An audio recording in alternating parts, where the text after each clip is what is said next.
La cigarette électronique, Pierre, est-elle dangereuse? En tout cas, les États-Unis annoncent interdire toutes celles qui sont aromatisées, et ce, dans les prochains mois. Ouais, là-bas, un lycéen sur 4 vapote selon le département de santé. C'est plus que les 2 dernières années. 450 personnes sont tombées malades, 6 sont décédées de maladies pulmonaires aiguës. Commentaire de Donald Trump, le vapotage, ça n'a rien de formidable, ça crée plein de problèmes. Nous sommes en ligne avec Bertrand Dotzenberg. Bonjour professeur. Bonjour, bonjour. Vous enseignez la pneumologie, mais aussi la tuberculose, la tabacologie à l'Institut Curie. 6 morts, 450 malades graves. On ne peut plus dire que c'est anodin, la cigarette électronique, professeur. Il y a une confusion dans ce que vous annoncez avant entre deux problèmes qui n'ont strictement rien à voir. Dans un premier temps, il y a des gens qui, par mésusage manifeste, mettent de l'huile, des extraits huileux de cannabis dans des cigarettes électroniques de façon aberrante. Et l'huile qui rentre dans le poumon, ça fait de la mayonnaise et ça détruit les poumons. Et c'est pour ça qu'ils sont malades. Ces produits sont strictement interdits en Europe, ne sont pas vendus. L'ANSES contrôle les 35 000 produits vendus en Europe et il n'y en a pas. Et c'est quelque chose qui est lié vraiment à du mésusage. C'est comme si des gens conduisaient une voiture avec 10 grammes d'alcool et qu'on accusait la voiture. La cigarette électronique est innocente, c'est juste, elle a été utilisée comme outil pour introduire un produit toxique non adapté dans le poumon. Professeur, Oui. quand l'OMS dit dans tous les cas les systèmes électroniques d'administration de nicotine sont incontestablement nocifs et devront être régulés, ils ont raison de le faire. Je suis 100% d'accord avec ce que dit l'OMS.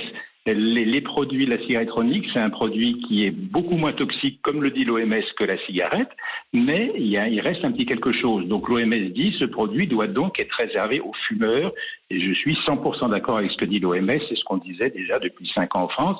Et en France, c'est clairement, la vente aux enfants est interdite, comme le demande l'OMS, il y a des règles comme le demande l'OMS, donc on applique parfaitement les recommandations de l'OMS en France, qui demande à tous les pays du monde d'appliquer la réglementation française. Vous dites que ça doit être réservé aux fumeurs, c'est-à-dire qu'un jeune qui se dit tiens, je vais pas commencer à fumer des cigarettes parce que c'est dangereux, lui, il n'est pas fumeur, mais il va quand même se tourner vers la cigarette électronique, il va se dire ça j'ai le droit parce que c'est pas dangereux. Alors, moi je dis en permanence que la cigarette électronique n'est pas un produit anodin, mais c'est un moindre mal par rapport à la cigarette. Et donc un jeune qui commence rien, je lui recommande de commencer rien. Ouais. Un jeune qui dit moi ce soir c'est sûr je vais fumer soit une cigarette électronique, je lui dis prends pas la cigarette et donc prends la cigarette électronique. Un jeune qui comme ça prend la cigarette électronique, il a une chance sur 6 de le retrouver fumeur.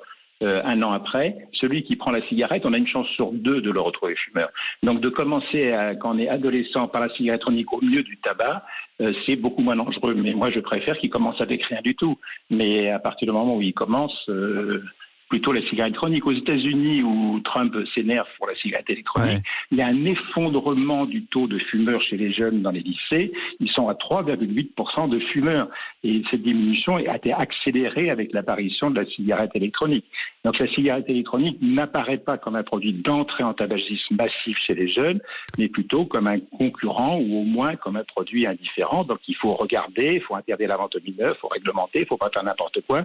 Aux États-Unis, ils ont fait n'importe quoi avec une petite cigarette électronique sous forme de clé USB qui ont été vendues massivement aux enfants parce qu'ils ont laissé faire la pub. Il ne faut pas faire ça. Mais il y a des bêtises à faire, mais l'Europe est beaucoup plus raisonnable que les États-Unis qui sont tout à fait excessives dans leurs mesures pour ou contre ces produits. Merci, professeur Dotzenberg, d'avoir été en direct avec nous sur Europe 1.